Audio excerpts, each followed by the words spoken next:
because this might be the inner chronicle of what we are, and we have to articulate ourselves, otherwise we would be cows in a field.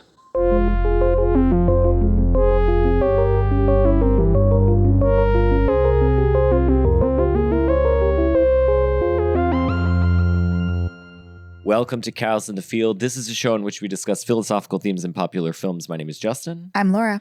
And today we are getting sneaky. And we're discussing 2011. Is it 2011? I just wrote that down. It is, right? Okay. I wrote it down. It's like this is right really in the intro. Professional I know. Yeah, 2011's Tinker Tailor, Soldier Spy.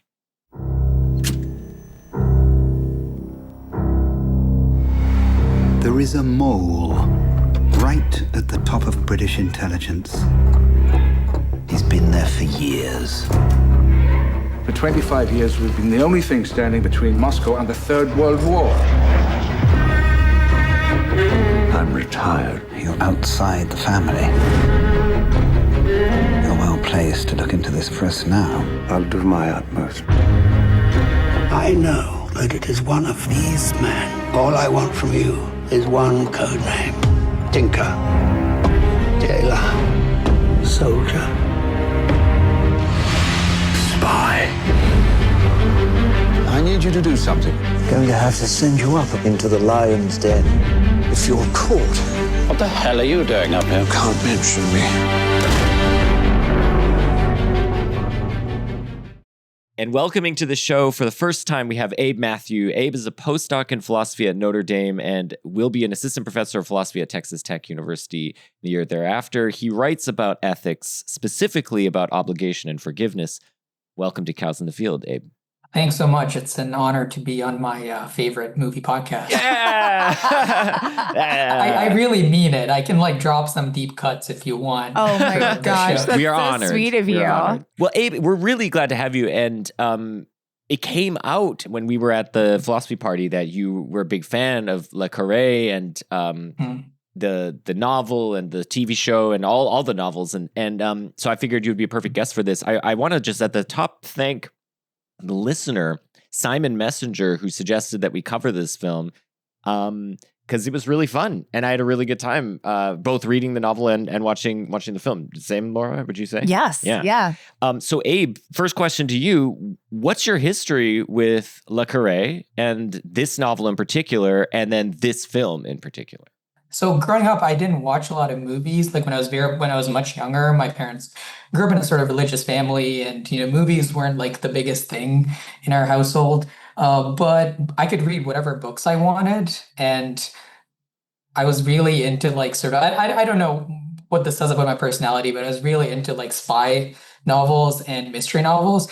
And so I got into Le Carre sort of maybe when I was 11 or 12. But I read The Spy Who Came In From the Cold first. That was the first book that I read. And then I sort of started reading Tinker Tailor and found it a bit harder to get through, partly because it's a much bigger novel, and also it's way more of a slow burn. That's why if someone wants to get into Le Carre, I would recommend Spy Who Came In as opposed to Tinker Tailor, because Tinker Tailor is a bit more of a slog. Yeah, I found it. If you want to put it that. I found it challenging to read. It was not a breezy read by any means. I mean, the language was great. I mean, he's clearly a master of the English language, but it was not laid out in extreme clarity. No. Although I was intrigued from the beginning. I was struggling with the jargon, but luckily I was reading it on my Kindle. So they have the Amazon X-ray or whatever, and so because I literally was what is the circus? That was how basic I was. I don't think I had ever heard it called the circus before. So I was very confused. But as I started to get a handle on it, I was intrigued from jump. As soon as we get Ricky Tarr's story, I'm all in. Yeah, Laura was asking me these questions. She was like, all right, so there's this thing in the UK called the circus, and it's full of these little animals called moles. It's weird. The moles can do circus tricks, I think. Yeah. They work they're on the trapeze. Is that how it is? No, they're burrowing this deep book, under right? they're undermining the structural integrity of all those British houses. Abe, so yeah, you read, so when did you read Tinker Tailor? You're a teenager? Yeah, so it's funny. A bit. Sorry to go on long, but I actually read another book by a British author named Ben McIntyre called *A Spy Among Friends*, Okay. which was the story of Kim Philby, who the mole in this, who basically is the story of Tinker Tailor is based on the mole who ends up being. Do you actually want me to spoil who the mole is? Let's let's just go do ahead and it. spoil the movie and the book. And so, people, if you were thinking about watching Tinker Tailor right now and you haven't seen it, pause. We're about to spoil it now. Resume. Okay, Abe, go ahead. So the character Bill Hayden is based on Kim Philby, an actual defector to the Soviet Union. And this book, A Spy Among Friends, is sort of his story and how he betrayed his friends. And I read this book, and then there was this afterword by John le Carre where he says, he sort of implies that he based Tinker Tailor on Kim Philby. And I was like, I should actually go back to that book. And so I went back to the book as sort of a high schooler. And then I was also a big Benedict Cumberbatch fan. So that's sort of what led me to watch the movie. Yeah. I watched the movie. I was like slightly disappointed because I had read the book and I actually had enjoyed the book the second time around. And I was a bit disappointed. I found out there was a TV show, watched the TV show, loved the TV show. Alec Guinness, Patrick Stewart. So Alec Guinness plays Smiley and Patrick Stewart plays Carla. And just like sort of top-notch British actors. And this was made way closer to when the book came out. So it's sort of like more set in the period, so to speak. It's less sort of as clean as the movie. I really enjoyed it. And then I sort of revisited the movie much later on, maybe like late undergrad, early grad school. And the movie's sort of grown on me since. But I would highly recommend reading both the book and the TV show. But yeah, happy to talk about the movie. So that's sort of my journey to the movie. Cool. Yeah. So if you were to, I mean, I don't want to put you on the spot right now, but I mean, is it like novel, TV show, movie? I mean, it's okay if the movie's, I mean, you're all high on all of them, but would you say the movie's your third ranked of the three? You know, I think preparing for this, I actually have started to think that the two are on a par, the TV show and the movie, for different reasons. Just like we can talk about this down the line, but like even how they characterize Smiley, like Alec Guinness is just a very different Smiley than Gary Oldman is, and I think they actually like glom onto different features, like it's almost like different phases of Smiley. That, you know, Alec Guinness does one thing really well, and then Gary Oldman does something else really well. So that's the sort of thing. I think they complement each other more or less. So I would actually maybe even put both on the same level. That's cool. So they're kind of picking up on different dimensions of the character that are inherent in the novel series, and sort of, you know, highlighting those characterizations. That's cool. That is a pitch for us to watch the TV show, because it's kind of cool. I mean, I really enjoyed the novel, and I would like to actually read more of. Are we gonna get it in the Smiley universe? The Smiley universe, man. Let's do it. The multiverse, the Smiley multiverse. Spy Amongst Friends. Does it? I'm maybe we can circle back to that, because I am very curious about Bill Hayden and his rationale, his reasoning, his journey into becoming a defector. Yeah, maybe we can talk. So, do you know much of? Could you fill us in a bit on Kim Philby, the person that Hayden was based on? So, I mean, it's slightly complicated because Hayden's not perfectly based on Kim Philby, other than the fact that they're both sort of like high, sort of from the upper class of, you know, British society, so to speak. And both of them had this sort of illustrious career. Both of them were sort of in the consideration to become the heads of the circus in their respective sort of realities. And then both of them ended up like betraying their very close friends. No one around them suspected who they were. So these are the similarities that you actually find in the two of them. Their motivations, it's harder to say what Kim Philby's motivations are, because you only know his like professed motivations, which is, you know, communism is better, you know, America and the West and, you know, the United Kingdom are all sort of in this state of like, you know, degradation because of capitalism and so on. And Hayden is slightly more complicated, especially if you go with the movie. In the book, the book is actually more ambiguous than the movie. The movie actually makes the motivation slightly more clear. We can get into that whenever you want to talk about the motivation. Maybe let's talk about that right now. We're right on. We're just going to jump to the end of the movie. We're going to the end. But I found this really interesting. So I in the movie, Hayden. Okay, so by the way, let me just say one thing before we get to the end. The plot, roughly speaking, of Tinker Tailor is you've got this guy, George Smiley. That's Gary Oldman. He's a kind of high-ranking official in the UK secret, you know, whatever the equivalent of the CIA is. British or whatever. intelligence. British intelligence. He's been called kicked the out. Circus. But at the beginning of the film, he's kicked out because of a kind of failed mission involving this guy, Jim Prideaux, who's apparently shot trying to uncover a mole in the circus. But then Smiley is kind of ousted along with his boss, who's named Control, and put in their place are Percy Allaline and Bill Hayden. It's kind of number one, number two in the circus. And then they, part of the reason they're in a good position is because they are running this operation called Operation Witchcraft, where they're kind of they are seeming to get genuine Soviet intel from some agent, and so they're kind of prized agents by the brass, and so they're put in charge. But then the thing about the mole is kind of comes out through this guy Ricky Tarr. And then Smiley is recruited to sort of come back as a shadow agent in a way, investigating, like an internal affairs guy investigating the investigators. And he's got to uncover the mole. We, in the end, find out it's Bill Hayden. And right. what we're now going to turn to is sort of what was his reason. And this is, I think, a very immediate and interesting question, because this is a guy who has betrayed his closest friends. He's betrayed his country. Why would somebody do this? And he's done this for a long time. He's been in this position of being the mole, a Soviet mole, for a long time. So in the movie, what is the professed rationale that Hayden gives? Abe, do you want to give us the basic rationale that he gives in the film?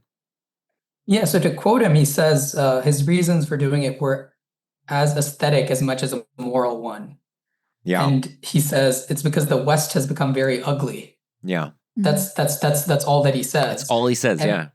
That's all he says. And then so in the book, just to give, he actually has this whole sort of manifesto that he just like recites out from a written statement where he says, America is, oppressing the capitalist America is oppressing the masses, and the United Kingdom has become like morally and politically irrelevant in the world. Right. And he has this whole political screed. And then is when he says, my reasons were as aesthetic as they were moral. But here he just says the aesthetic, just as aesthetic as it is moral. And then he says the West has become very ugly. And then Smiley sort of pushes him a bit more. And this bit is not in the book. So Smiley asks him, why didn't Carla make you the head of the circus? And he says, I'm not his bloody office boy. And then Smiley pushes him further and says, then what are you then? And Bill says, I'm someone who's made his mark. Yeah. And my reading of his motivation of ultimately actually under the surface, why he did what he did was just this sort of sense of, impotence, or a sense of that I'm a nobody and I really need to be a somebody. Like, at the circus, he is number two. He's not even number one. He's sort of a piece of the bureaucracy. He has no relevance. Like, if you see how other characters interact with him throughout the movie, he's sort of a bit of a playboy. He's a bit of a, the Joker, the guy who he almost has this like funny but reptilian quality to him when he walks around the Christmas party, just smiling at random people, flirting with the women, this sort of thing. And no one's taking him seriously. Everyone sort of treats him as like a kind of funny guy, but not serious. Allaline's like the top dog sort of thing. And so he really wants to make his mark, and he's not able to make it in British intelligence. And so he does it for the enemy. That's where he's useful. Yeah. That was my reading of his motivation. I think that's really interesting. I think he does say that. And I think it does suggest something like that reading. I mean, in the book, one of the things he seems concerned about with Smiley is how he'll be remembered. And he goes on about I hope you'll remember me as, what does he say? Anyway, I can't remember exactly what he said, but he's concerned about how he'll be remembered. And then Smiley says nothing, because I think at that point, Smiley has learned the Carla lesson. He's kind of stoic and he doesn't give much away. But then he, in his inner monologue, is like, I will not remember him fondly. Basically, he goes, he's just like, no, I'm not. This guy sucks. But yeah, it is. I think you're right that there is this like feeling that he has of the growing impetus of the British Empire, the waning of the British Empire in the sort of aftermath of World War II, where America's ascendant, Britain is on the decline, Soviet Union is ascendant, and the battle is between America and the Soviet Union, and the British, who were the ones, you know, who had all these colonies that they can go and jet set to and have spies in and so on. It's just becoming less and less relevant, less and less important for what happens on the world stage. And so it's a little bit like he's lamenting that loss of power, and he wants some of it himself. He wants to sort of regain some of it in the form of a kind of power himself, and this is a twisted way to do so. What do you think of that read of Bill Hayden? That makes sense to me. I was pretty perplexed by it. I mean, because I had not gotten to that end of the novel, so it's very short. He only says 2 sentences in the movie for why he did it. You know, because it's and it happens very quickly in the movie too. Mm-hmm. Yeah, because I mean, it's one thing to like if you're compelled by socialism, by communism, if you think that's like the better way to live your life, the best form of governance, then just like move to Russia. But it's not what he's doing. Like he wants to destroy the West, really. Like that's sort of his goal. And I didn't know. I wanted more for why. I think the movie felt to me rushed at the end. Okay. To find out, like I think I needed like a little bit more of a manifesto in the film. It's kind of interesting how the film, I mean, we'll mostly just talk about the film we're going to pepper in topics of the book because it's obviously relevant. It's an adaptation of the book. But, you know, in the movie, it's kind of always, it's positioning various characters in a nexus. So you have people like Bill Hayden and Percy Alaline who are opportunistic and not really, you know, they don't have like a moral compass at their core where that's driving them, as far as we can tell. I mean, you know, on this read at least of Bill Hayden. But then the contrast characters are like Carla, who is described by Smiley as a fanatic. Yeah. And then you have Smiley, who isn't like a fanatic for liberal democracy I mean, he might as well be, but he doesn't like, that's not like his defining characteristic. His defining characteristic is like his loyalty both to control and the circus, but then also to his wife, who's completely unloyal to him and his friends and so on. And what I think is kind of interesting is Hayden isn't a fanatic. He's disloyal, but then he's also has a certain loyalty to Prideaux, who he may have been in a relationship with, and does try to help when Prideaux ends up in a, you know, like, anyway, as we learn, Prideaux is shot, but then he's gotten out of Soviet Russia and back into a kind of double life, you know, living out the life of a school teacher in the UK. So Hayden is slippery in this regard. He's not a total fanatic. He's not a total social climber like, you know, Alaline. He's sort of, I don't know. He's like right in the middle between these in some way. Yeah, he does strike me as a very hollow character, like at the end of the day. Like it's just, he feels, at least this is again my read of Hayden, is he feels like he's not somebody. And so he's willing to do anything necessary to be that somebody, but ultimately there is no sort of ideological or personal like loyalty or manifesto or anything that like at his core he holds to. In fact, there's this bit at the end of the book where I should have marked it. It's about like he's Smiley says something like, I'm not going to try and interpret Hayden's motives. I'm just going to treat him like as one of those Russian nesting dolls, each of which, as you open up, you discover another one and you discover another one. And he says, maybe the only person who's seen what's at the inside of Hayden is Carla, and no one else knows what's actually on the inside of Hayden.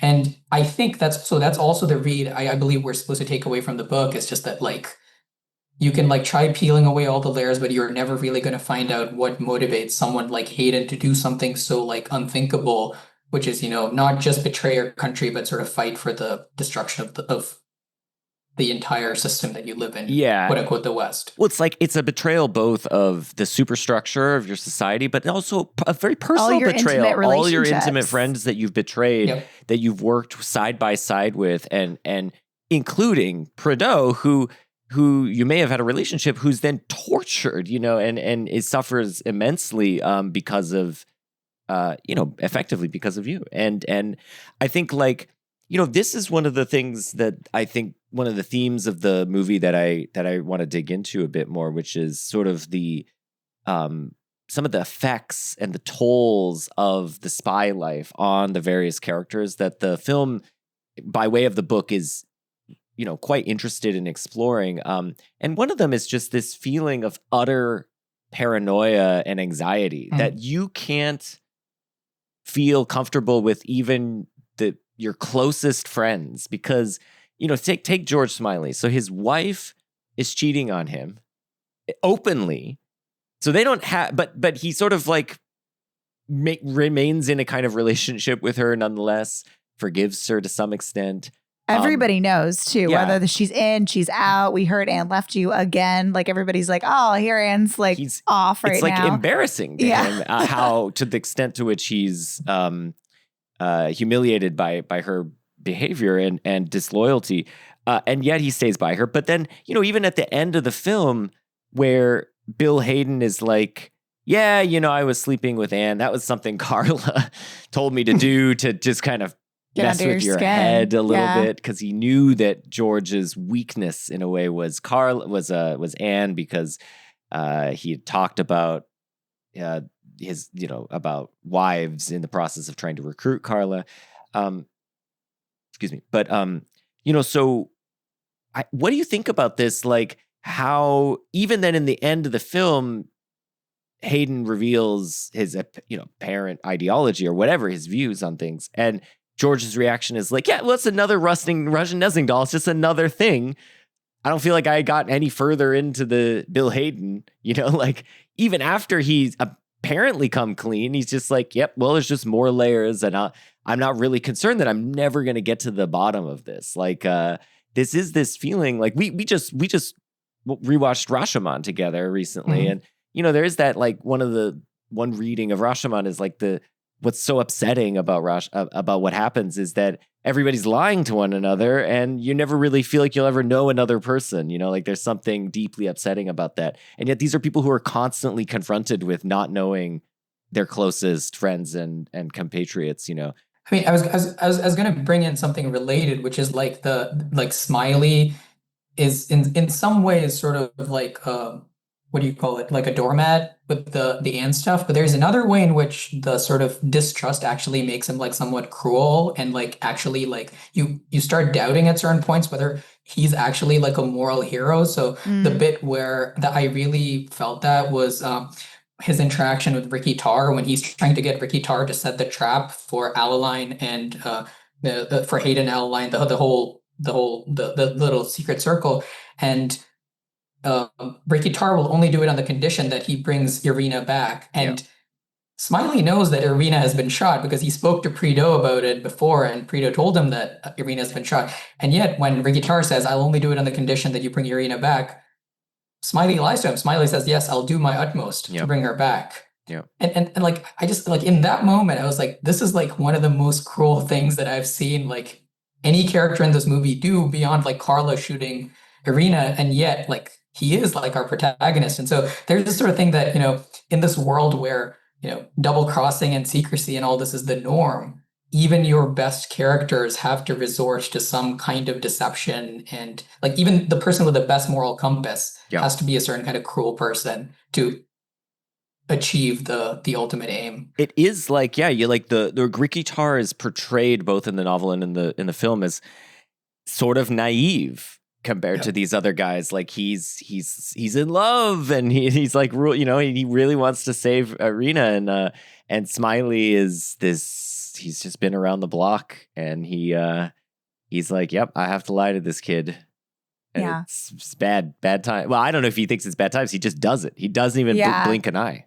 No, I mean, I don't know that he thinks he feels bad about it at all. I think he's just like, you can't get emotionally involved in this game. So like that's on Ricky Tarr. It's probably how he feels about it. He'll know better next time. The other moment where I felt, and this is a bit more subtle, is when he brings alcohol to Connie. So Connie Sachs is one of his old colleagues. Yes. Yeah. Is one of his old colleagues. And Connie's like, I really shouldn't drink. And he sort of like lures her into drinking so that I'm presuming so that, she lightens up and gives him all the secrets. Yeah. I thought that was another like pretty manipulative moment that's like clouded in this kind of friendly banter. That is you're right. He is he's like as manipulative in a way as these other characters. I mean, they're all manipulating one another. He in a way you might think he laments in his discussion of his interaction with Carla. What angers him the most seems to be that Carla is the one who's manipulated him by saying nothing. And then and extracting like this who information. got something out of that interaction? Carla, not Carla. Smiley. Yeah, and it's symbolized in the lighter that Carla takes with him, and and I think there's a certain degree in which. So what he says in that moment is he says, "That's how I know he can be beaten. He's a fanatic, and the fanatic is always concealing a secret doubt." But that to me reads as totally like wishful thinking. Like this is the words of a man who hasn't really thought this through, who's a little bit upset by the fact that his arch nemesis got one over on him, and as we're going to soon learn, is using that to exploit him, in the form of Hayden, sleeping with his wife and stuff. And to me, it doesn't even really make sense. The idea that a fanatic is always concealing a secret doubt. Like, it's sort of, by definition, a fanatic isn't concealing, and so it's sort of like, what exactly do you mean here, Mr. Smiley? And so that's why it just kind of reads as like, he's told himself, but it's not really, like, this is not good life advice. We're not so very different, you and I. We've both spent our lives looking for the weaknesses in one another's systems. Don't you think it's time to recognize there is as little worth on your side as there is on mine? Yeah. I mean, to be fair, and maybe I don't want to spoil. I won't say what exactly happens, but in the third book of the Carla trilogy, Smiley's People, Smiley does get won over Carla by sort of reversing the exploitation. I'm not going to say any more, but so he's a fanatic sort of foreshadows what's going to happen in Smiley's People. I see. But the other thing that I wanted to say is, like, at the end there is just talking about like the sort of toll that espionage takes on people. Right at the end, we get all these like shots of all the people who've been like affected. So there's Ricky Tarr just like standing alone in the rain. There's like Connie drinking, looking out through the window. There's and then there's Smiley, who sort of we seem to have a reconciliation between him and Anne at the end. And then there's like this sort of triumphant moment when like Smiley comes in and like takes his seat at the head of the circus. Right. And it's in some sense supposed to be like a triumphant moment for him, but you also like see the cost it's inflicted on the lives of others. You sort of see Ricky Tarr and Connie Sachs, and sort of like, his rise has been at the cost of there's been a lot of collateral damage in his rising to the top. Yeah, that's interesting. Yeah. I think that's right. So in contrast to Hayden, do we find Smiley to be a character that makes sense and is understandable? Like, I feel like I have a better grip on Smiley than I do Hayden, but maybe that's misguided. Maybe Smiley is also a sort of inscrutable character. I don't know. What do you guys think? I found him more easy to understand. I think he feels jaded to me, tired and jaded. I mean, I think this whole movie kind of has like the veneer of tired and jadedness. Like, this is the color palette and the smoke, and it's like a aesthetic sigh of exhaustion. Yeah. I think it's just like nothing is glamorous anymore. Nothing is exciting anymore. Nothing is even all that shocking anymore. And we're kind of just following in his steps. I do get the sense that the ousting of Control and then the subsequent promotion of Hayden and Alaline takes a toll on Smiley. It does seem like it affects him in a way that maybe this is what's driving us to some extent, his like lethargy or whatever that you're picking up on. But but it does kind of feel like he's like cynical. He's like, oh, these guys got promoted, Like, and they definitely shouldn't be. Like it's the vibe I get. It's like he's with Control, and Control has a very negative view, it seems. We get in flashbacks of Alaline in particular. He's always snapping at him, and he hates the witchcraft. He hates witchcraft. Yeah, he's skeptical of witchcraft. Yeah. Yeah. Sorry.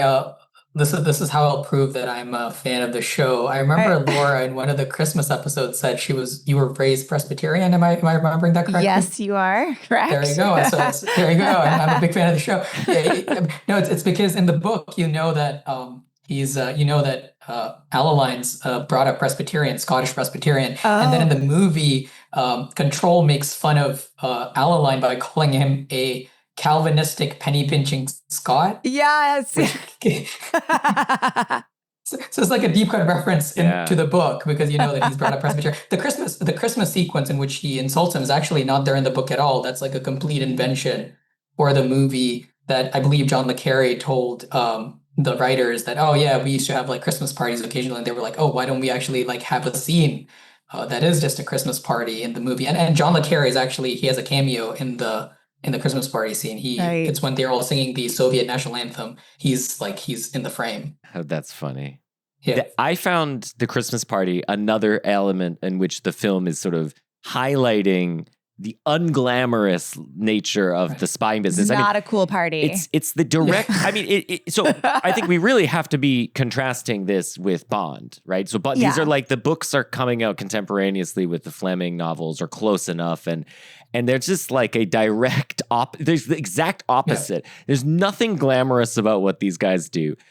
Very little of it involves guns and cool cars and gadgets. Stuff. There's and like gadgets. There's cool. I guess there's dead drops. They're sneaking around. They're sneaking. It's big time sneaking. They do not have a pen that explodes. Yeah, at any point. It's mostly just being paranoid that you might slip up or everyone around you might be a spy, or you are trying to figure out if everyone around you is a spy, and so you feel like unmoored and who can you trust, and that does speak to, if you were to think like, what would being a spy really be like? Yeah, it would probably be like that. And also, what would a spy be like? You'd probably have crappy office parties. It would be like being a middle manager, and you just, and it'd be like the punch wouldn't have enough alcohol in it, and people would be making out. It'd be like, I was reminded of that in that party of like the, party scenes from The Office, even the British Office or the American Office, whatever, things are getting sloppy. There's some surreal element, like someone's dressed as Santa Claus with a Stalin mask or whatever. And it's like too much overhead lighting. Yeah, everything's like washed out. Anyway, it makes sense that it would be that way and not the Bond way. Of course, it's probably more fun to imagine it the Bond way. I mean, it's interesting you make the James Bond comparison, because famously le Carre hated James Bond. So he once called James Bond. He said James Bond's not really a spy. He's just an international gangster whom the British government has given the license to kill. And that was his description of James Bond. Like, spy work is actually much more boring than James Bond would have you think. And then this is because le Carre worked for MI6 before he wrote Tinker Tailor. Yeah. So, yeah. It's just bureaucracy. And a lot of languages. They all speak a lot of languages. Yes, you got to speak Russian and so on. But Hungarian. One thing, there was this le Carre quote that I just want to mention on this very point. So he was asked at some point, or maybe is occasionally asked various times, whether the books and the movie adaptations are authentic. And here's what he says. This is like, I guess, a quote he says a lot. He says, "I don't need authenticity. I need credibility, which is seeming authenticity." And I really like that. I really think that's right. I think that, our fictionalized portrayals of things obviously don't need to be authentic, because none of us would be in a position, except for like the real insiders. It's like that small percentage. None of us would have any way of evaluating that. But what we want is the feeling of authenticity, which he calls credibility, which seems right. To ring true. It wanted to ring true. I think Zizek calls it, what does he call it? He calls it like fantastical realism. No, Herzog calls it fantastical realism. Our namesake, he calls. Wait, I'm gonna make sure I'm gonna look it up. I'm gonna make sure I get it right. But it's something like fantastical realism. Do you know the quote he calls it? No, I don't. Anyway, but yeah. I mean, does that resonate with you? I mean, I feel like these books bleed, like, you know, it's all that kind of like tossed off jargon, the kind of casualness with which these guys go about their days. I don't know, that all kind of adds to the, again, credibility of the films. Yeah, and part of the book is that the book feels very disjointed, and that like you're just like thrown in the middle of like the opening scene has to do with Prideaux and meeting Bill Roach for the first time. It's not even as like spy like the movie, and yet you almost sort of feel like a spy where you're trying to piece together different pieces of information from like, oh wait, here's a school scene. Oh, next you meet George Smiley. How are the two connected? And then down the line you sort of like tie things together, and that like really makes you feel like you're in that world, even though like from individual points you're confused, but once you start putting the pieces together, you're like, oh, I'm actually doing some cognitive spy work. I'm doing the spy work too. Yeah, it involves you as a reader. Yeah, totally. I love that point. Yeah, I love that point. And the movie is less so in that regard. And I think in part that's because it's very difficult, like to present the movie the way the book is, I think would be in some ways challenging, because I read, for example, the first little intro bit with Jim Prideaux that bookends part one as a flashback, because, you know, I don't know, I was just reading this and I'm like, yeah, and then this guy's supposed to be dead, so presumably that's a flashback. And the, you know, it's like, this is like his earlier job as a school teacher or whatever. And, you know, the book is written in this kind of elliptical way where he's kind of weaving in and out of first person Smiley's perspective, and then we slide into other people's perspectives. Like memories, and then sometimes it's like, we no, this is what's Ricky happening. Tarr, and like Ricky's like reading a diary that he has translated from Arena, but it's also his memories, but it's also like what he's relating to Lacan. Like, so it's like weaving together past and present and so on. And so then I just was like, oh yeah, so the Prideaux stuff, that's all a flashback. And the movie, I think, would be very difficult to do that, because you either have to like, you know, you can't. I mean, because as soon as you see, what's his name, Mark Strong, then you're like, well, he's not a young guy, you know, or whatever, you know, like, I mean, it would just like sort of give it away. Like, you just know, it's a little bit easier to place this in time, that this is the same time. And so you wouldn't really be able to like, you know, mislead the viewer in the way that, Le Carre is able to sort of mislead the reader in the novel. I think it does such a good job, though. I mean, having read half the novel and now read the movie, but I watched the movie, I think like they foreground the central conflict. They make it much clearer, much faster. Like, we're looking for a mole, and here are the suspects: Tinker, Tailor, Soldier. Like, here they are. Yeah. Name, face. We know that it's just, we're not going to worry about any other side characters. It's just these five we need to concern ourselves with. But you still get this feeling of like trying to like follow along and feeling like you're half a step behind, and you're kind of like trotting to keep up. Like, I'm thinking about the scene where Peter is trying to take something out of archives. And I don't think you know at the time that he's trying to get to the telegraph like records. Like, you see other pieces of that, but you really have no idea like why there is so much business around the chit and his case, and you're only sort of like figuring it out as it's unfolding. And then as it's unfolding, you're also trying to remember back, like, what's the relevant pieces of information for why he'd be doing this in the first place. We know he's there at George Smiley's request. We know he's doing some spy shit. We can tell he's anxious because he's doing something he's not supposed to do, but we don't totally understand it. But it does, I think the movie still gives you that satisfying feeling of like doing that cognitive work, getting in that spy headspace, not giving you all the information, but also not keeping you so in the dark as to where, you know, for the main conflict where they're just like, we're going to hand this to you, and then we'll like thread this out in a very complex way. Yeah. I mean, they're different mediums, so they have to work in different ways. As a visual medium, you can't do certain tricks, and you have to do other things. But one thing the visual medium can be very successful as, I mean, the descriptions I find of Gwillem in, you know, are, you know, they're tense, but it's more tense to show it and to have the guy suddenly behind him and be startled, because you can evoke that very feeling that Gwilym is feeling in the audience. And I think that's so it can be more successful in certain things and maybe less so in others. But yeah.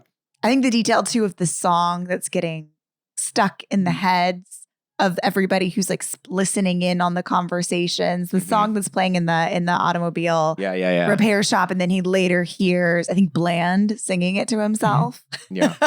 And he's like, oh my God, like everybody knows everything I'm doing, every phone call I'm on. Yeah. Like that's so terrifying. Yeah, the paranoia in that sequence. I think like I'm thinking of like if I like this is the same year that Mission Impossible Ghost Protocol came out, and like if you think about those two movies, like I would say that Tom Cruise hanging off the Burj Khalifa is one level of suspense, but also like I would put like Peter Gwilym in the archives as like almost an equal level of suspense for me. Like every time I watch that scene, I'm like, oh man, he's gonna get caught. Like they're listening in. Like what is he gonna say? Yeah. Every person who walks past him at the stacks, I'm like, like I don't know why. I don't know what we're doing yet, but I'm freaking out.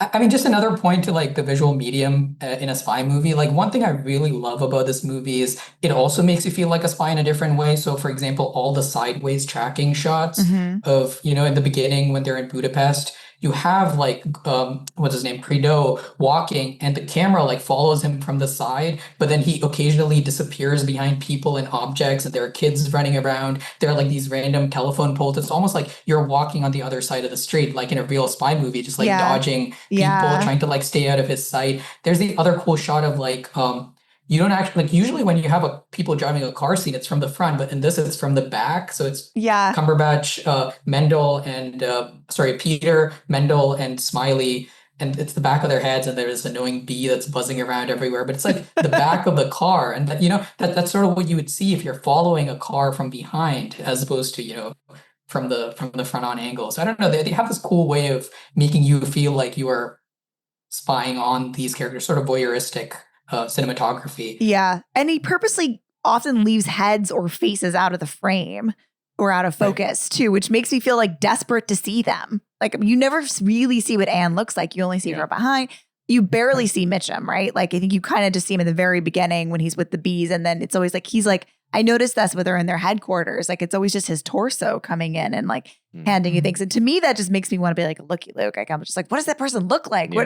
What does Anne look like? Why am I'm like, feel like I'm leaning in closer to the screen. Like when we talked about horror movies and when there's like something in the background that's in the dark and you can't quite see it, and how like frustrating that is. It makes you lean in. Yeah. Yeah. I want to mention this one connection that was pointed out and that I got in this review of the film by Mark Fisher. I'm just going to read this bit and I want to get your reactions to it because I think it's a really interesting point and it may lead us to a discussion of forgiveness, Abe. So he says, Smiley brings to mind English archetypes, both ancient and modern. What is the perpetually cuckolded Smiley returning to save his ailing kingdom, if not a Cold War King Arthur? And I thought that was really interesting. Like Arthur is this guy. Of course, his wife really wants to be with Lancelot, and he feels called, to duty in a way that, forces him to just sort of not be a kind of real human being who can have genuine connections to people like Guinevere and so on, who begs him to just be her husband, and he's like, no, I have to be king. I'm called to this role. Like, Smiley's called to the role, and in the course of being called to the role, he has to use people like Ricky Tarr and Connie Saxon. He has to sort of detach himself from Anne in a way. But I mean, just first things, like just first reactions to that. Like, does that vibe with you guys? Like, I mean, he really is like, he's been slow walked out of the circus, and now he even says that when they come back and they're like, and now we need you to find the mold. And he's like, you fired me. Yeah. Like, he doesn't, work is never going to love you back. And this job really doesn't love him back. And still, duty calls, man. Duty calls. Duty calls. I suppose so. Yeah. He does it. He doesn't just be like, no, fuck off. I'm gonna go swim in the Thames or whatever he's doing. Yeah, that doesn't look fun. He looks cold. So do you feel he like swims then, with his glasses on too? Oh, yeah. I found that really funny. But anyway, sorry. Head up, not going in the head water. up, glasses on? Yeah. That to me though, speaking of authenticity, like that felt true to me. I was like, that's definitely how like middle-aged white guys exercised in the 70s. Yeah, like that's absolutely right. I think it would have been the 60s. 60s. Right? Is it set in the 60s even though the book was written in the 70s? Or is it No, I believe it's set in the 70s. Set in the 70s. Might be. Yeah, man. Be. I don't know.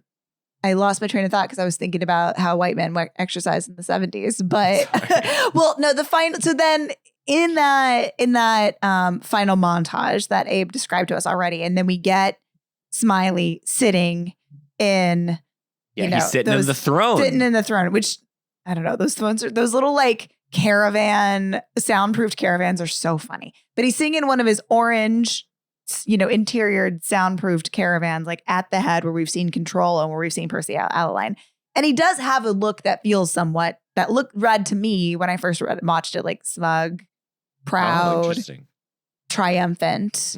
But if he is then Arthur, then it probably would not be smug or triumphant. How did you read it? I kind of read it like he's like, nobody else can do this but me. Yeah, like everybody else is like a burden, tarnished, and I'm the only one who's like loyal and to this country. Yeah. I read it's a burden. Like he's putting the crown on. He's like, oh, this thing's heavy. Yeah. Okay. I don't know, Abe. So what do you think? Smiley as Arthur.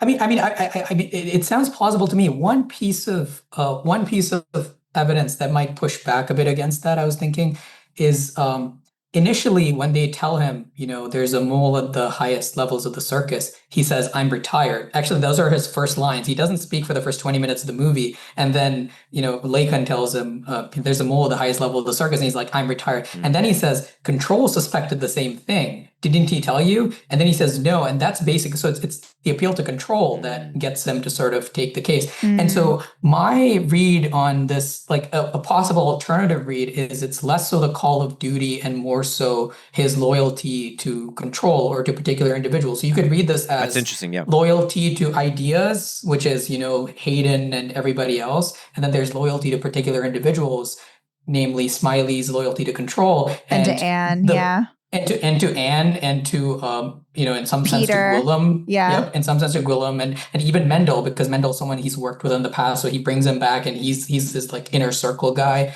And so so it's sort of the one way of reading the moral of the story is to say, loyalty to abstract ideas leads you to betray individuals, but loyalty to individuals can also help you save the West or something like that. The larger and that's sort of where the Mission Impossible series goes too, and it becomes all about friendship. Because it's like when you're Justin's laughing at me.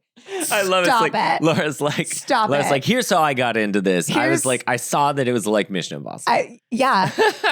Listen, I named my child after Ethan Hunt, and everything comes back to Mission Impossible for me. Oh, my God. I love it. No, but he's got his guys, right? Who else can you trust? You can't trust anybody. The heads of the CIA and the whatever come in and out. Alec Baldwin's there. He's in, he's out. Who knows? Whatever. But we can always trust our friends. We can always trust Simon Pegg. That's right. And Ving Rhames. Yes, you're right. Ving Rhames is the OG. I should have said him. Ving Rhames is the OG. So Abe, I mean, you work on forgiveness. I was curious. I mean, there's a lot of betrayal in this film. Yeah. At the same time, I don't really know. You know the books better because I haven't read any other books. But I mean, Justin's never read any other books. That's how you said it. You're like, I don't read books. Well, I thought you wrote a book. Yeah, I only write them. No, I really enjoyed this, but we were on a bit of a time crunch. Mm-hmm. Okay, but George's relationship to Anne is one place where potentially forgiveness is entering the picture because, of course, George still has some relationship to Anne. I mean, despite the fact that she's openly cheating on him, in humiliating him, he does seem to have a relationship with her, which would suggest that he kind of forgives her. I don't know. I'm curious, where do you see forgiveness coming up in the book or the movie or elsewhere in the series? Maybe it's here, but maybe it's elsewhere. I'm curious what your read on this is.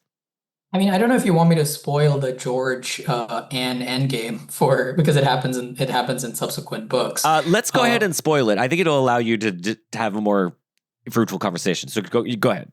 I mean, so they actually end up separating and getting divorced. Okay. So he actually like finally gathers the courage or whatever you have to actually like sort of cut her loose in some sense. But from my memory, I've only read the second book once. From my memory, it's unclear whether it is because either he's actually fed up of her cheating, or he just wants to like. So in the second book, he sort of gets obsessed with Carla, with catching Carla. He actually like once he becomes the head of the circus, he puts up a large picture of Carla in like their sort of meeting room kind of thing.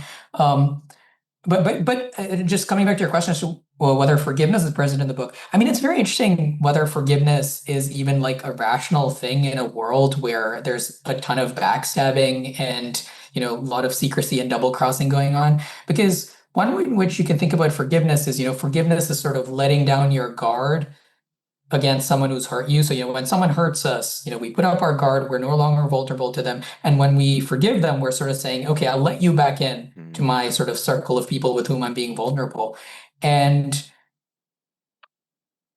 if you're in a world where there's always the possibility of being like, stabbed in your back, then is forgiveness even like a thing to do in this world? Now, in the movie, it seems like one thing that Smiley does is tolerate Anne, but it's unclear whether he forgives her. And in the book, it's even more clear that he's merely tolerating her because it says somewhere that he just like goes and sleeps in the spare room. He doesn't even like share a bedroom with her anymore. So he's sort of like, she's already humiliating me enough. I don't want to like go through any further humiliation. I'll just like be apart from her. And in the book and in the movie, in the end, Anne returns. In this, you sort of see he gets into his house and he sees Anne sitting in the sort of dining area, and he pauses and he goes towards her. And so there's like a possibility for forgiveness, or it seems open to forgiving her, but it's hard to read whether or not forgiveness actually takes place. And one reason why you might think that he may not want to forgive her is the sort of thing like, she just consorted with, the mole. Yeah. And that's a big plot point because that's how Hayden actually knows that Prideaux's been shot and he's the first to come to the circus, is because they were actually together that night. Right. And I mean, actually, I'm curious to ask you, because when you told me the email that we might talk about forgiveness, I actually caught on to another potential moment of forgiveness, which is Prideaux shooting Hayden at the end. Yeah. So there's two ways of reading that, right? Yeah, so one way of reading that is a straight revenge thing, which is, hey, look, you betrayed me and I'm going to shoot you. So that's just revenge. That's not forgiveness. Another way of reading it is, look, what's going to happen to Hayden at the end of this? He's going to be shipped off to Moscow, where he's going to be tortured, interrogated, and potentially killed by Carla and the KGB, the Moscow Center, as they call it in the book. And what Prideaux is doing is what a friend or, someone who loves this other person and wouldn't want them to go through torture. It's sort of an act of mercy, an act of compassion that Prideaux is doing in shooting Hayden. And the sort of, I mean, I saw this mentioned in a review, which is like when he gets shot, it's sort of like a tear near his eye. And so it's supposed to be, there's sort of ambiguity as to whether it's an act of love or an act of revenge. And if you read it as an act of love, then in some sense, you can think that Prideaux has actually forgiven Hayden, because he's actually sort of doing this quote unquote nice thing for Hayden, which is, preventing him from actually going and being humiliated in Moscow and being tortured. And yeah. I think the film does it really well in that it kind of it skirts both, and by giving the tear, there's this kind of like, I am forgiving you in the sense that I care about you still, and that's why I'm sad, because I'm killing you. The thing that I have to do to help you is to kill you, and there's obviously that would be quite sad. And when we cut back to Prideaux, he's crying too. So there is this sort of like both guys are crying because of their respective, in a way, things they have to do to the other. And the other thing that I think is interesting about that second read you suggested, Abe, is that, of course, Prideaux has just gone through that torture himself. He knows how intense and horrible it is. And he doesn't want his friend someone he still sees as his friend to go through it. Like that's and Hayden did his best to kind of pull him out. Or like he was tortured, but he wasn't taken all the way to like. He would have been killed. He would have been killed and perhaps tortured worse if it weren't for Hayden, who had like gotten him as escape. Yeah. But just a small aside on the torture thing. I thought the torture scenes were brutal. Really intense. Like, yeah, just, the idea, just he's got headphones. He can't move and it's just playing noise in random intervals. And then they bring in Irina and just shoot her unceremoniously when he says he doesn't. And that happened so suddenly. Like I jumped. I was like, whoa, geez, yeah. It's and also just there's just like that detail of the woman in the background typing. Like she's got he's got his headphones on, so she's not hearing his music. She's just like doing her work. Yeah, she's just got to observe in his torture room. Yeah. Yeah. Oh my God. This is just mundane for her. Ugh. Apparently, fun fact is that so this is Le Carre told the screenwriters this, but that was actually a thing where the person who would like lead the interrogation and play the sort of horrible sounds or whatever were actually women. That was another way of like throwing off the person is the women who were usually not, who were maybe for that time not seen as cruel, were the ones actually perpetuating these acts of cruelty. Interesting. Well, I agree though too that you might think that forgiveness is not a rational response in a world of utter betrayal. I wonder is there anything someone can do in that situation to warrant forgiveness? I mean, there are two questions. One is that like, could someone like still have reasons to forgive that are not necessarily like sort of, based on whether the other person can be trusted or not? And I would say yes. Like, I don't know, like, there could be all sorts of reasons to forgive. Like you might forgive on the basis of, a sort of but for the grace of God go I. If I was in Hayden's position, maybe I would have done the same thing. So, I forgive Hayden, that sort of thing. But at least in the sense of, I forgive them because I don't think they're going to do that again. Or I forgive them because they're not going to like turn around and stab me. I don't think that kind of forgiveness is possible because even in the movie, you see that like as much as Smiley trusts Gwillem, he still doesn't tell Gwillem that Ricky Tarr has come back because he says Gwillem asks him, why didn't you tell me that Tarr came back? And then Gwillem answers the question himself. Oh, because what if I hadn't gotten out of the circus? Which means that if they had caught him and tortured him, he might have given up that information. Yeah. Yeah. It seems like we've gotten to a point in the circus where they talk about different generations and like the old guard is now at the head. Like the guys that are at the head were the young guns in Connie's day, right? And they like maybe had genuine relationships with one another and genuine trust with one another in the beginning. And then all of this is eroded. And I don't know that they talk about it in the movie so much, but the thing that Percy has done, like his big move after he kicked out of Control is like lateralism, right? Like before, Control allowed various heads and their, the head of Budapest to have his own guys, to have his own secrets, to run his own games. And Percy's like, no more of that, no more fiefdoms, no more like I need to know everything and everything like needs to come up to me because there's no trust. That, in each individual person, like he doesn't have trust in anybody but himself. And that's sort of like the state of affairs that we've gotten to at the circus. Like by the time we've gotten to like the second generation of spies. I was just thinking about that, like in comparison, like there's, in Oppenheimer, they constantly talk about compartmentalization. Yes, of course. That reminded me that I never got the Werner Herzog thing. I just realized it's been like an hour, but you know what it is? It's ecstatic truth. Ecstatic truth, yes. Ecstatic truth. Anyway, I'm sorry to the listeners who had to wait an hour for me to remember. I think he does talk about fanatical realism, or what did you call it? Fantastic realism? Fantastical realism. I think he does talk about that too, but yes, ecstatic truth. Sorry. But I think that's it's something like what Le Carre is getting at. Sorry. This conversation has gone all over the place. Let's talk about Gwillem. So, especially his private life and how it's affected by his participation in espionage. Yeah. Let's talk about that. I mean, so Gwillem, I'll just say what happens to Gwillem, and then we can talk about what this is, the cost that's borne by him. Gwillem is shown to have a gay partner, and or at least a roommate. I mean, they're gay. They're clearly gay. I mean, he's kicking him out of his apartment, and he's like, and he says, if there was somebody else, you could just tell me I'm a grown up. Yeah. That's what he says. Yeah, He puts the exactly. keys on the table. And he does this because I think Smiley had previously advised him, like, you need to basically have a clean slate in case, you're caught and you don't want anything used against you or whatever. Yeah, he's just like, they're going to be surveilling you now. Yeah. Everything you do, they're going to be watching you. Is that in the novel, Abe?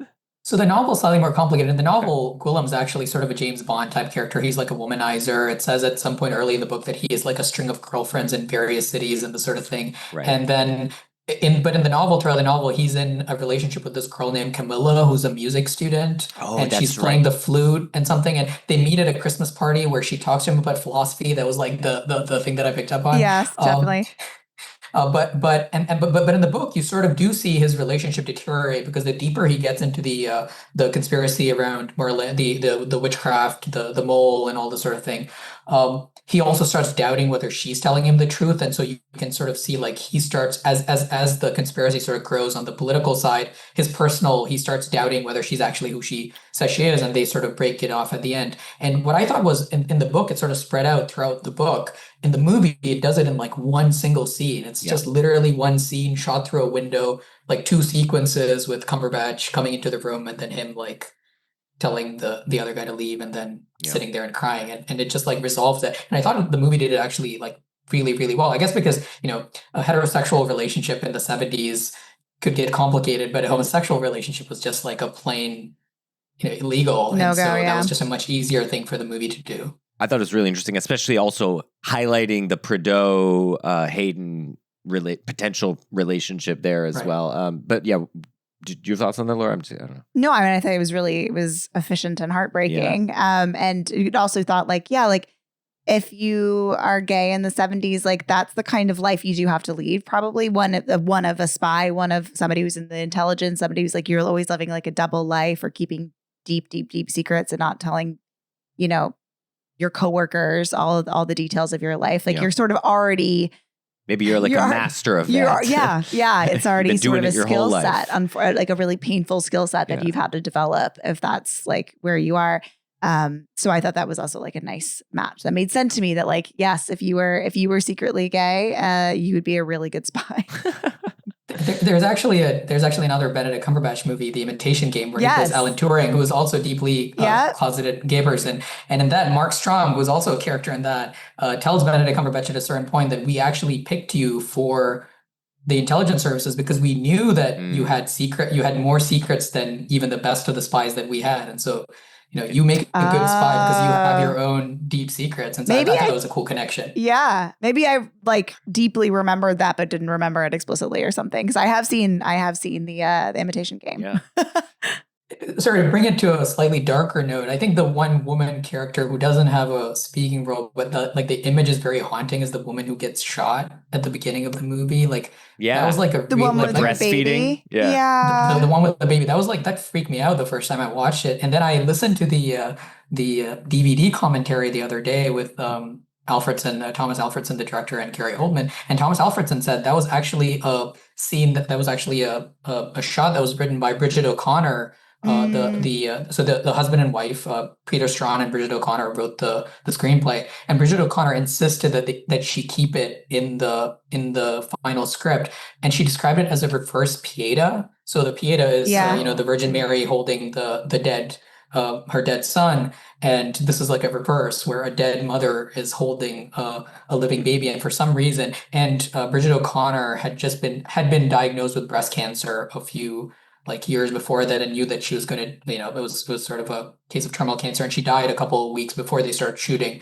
But she insisted that they keep that scene in the movie. It was sort of a personal scene for her. So I just wanted to put that in there. That's really interesting. And then we circle back on that scene, I think, when we see Prideaux being rushed away, and we see the officer walking with the baby afterwards. Yeah, just to remind you. To get a sense of the ripple effect Yes. of their actions. Yeah. The other cool thing that I heard on the director's commentary was there's a couple of Hitchcock tributes in the movies. So one is the when Ricky Tarr sees Irina, his first introduction to Irina from across the thing that's like a rear window sort of callback. Of course. Yes. I thought of that too. Yeah.